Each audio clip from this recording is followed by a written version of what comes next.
Ya, kembali di Net Bali, mantan Wakil Gubernur Bali Ketut Sudikerta dicekal ke luar negeri. Sementara pasca ditetapkan sebagai tersangka, Polda Bali belum menahan Sudikerta.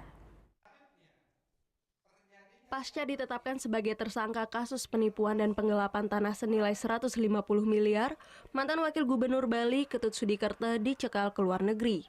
Polda Bali sendiri telah berkoordinasi dengan imigrasi untuk mencegah Sudikerta berpergian ke luar negeri. Pencekalan tersebut dilakukan setelah Sudikerta ditetapkan sebagai tersangka pada 30 November 2018. Namun sepekan pasca ditetapkan sebagai tersangka, Polda Bali belum melakukan penahanan terhadap Sudikerta.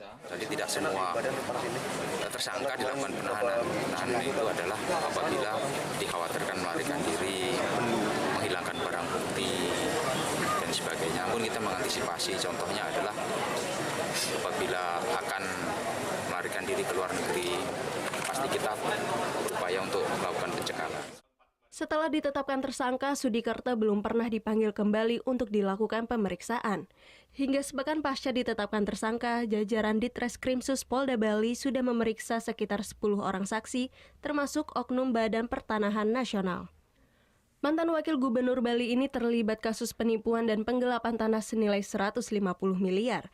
Ia menjual 2 bidang tanah seluas 38.000 meter persegi menggunakan sertifikat palsu, sedangkan tanah seluas 3.300 meter persegi yang ia jual ternyata sudah dijual ke pihak lain. Kasus ini sendiri terjadi pada tahun 2013, namun baru dilaporkan pada tahun 2018. Surya Sanjaya melaporkan untuk NET. Oh yang beneran? Iya, oke. Tapi gue pernah.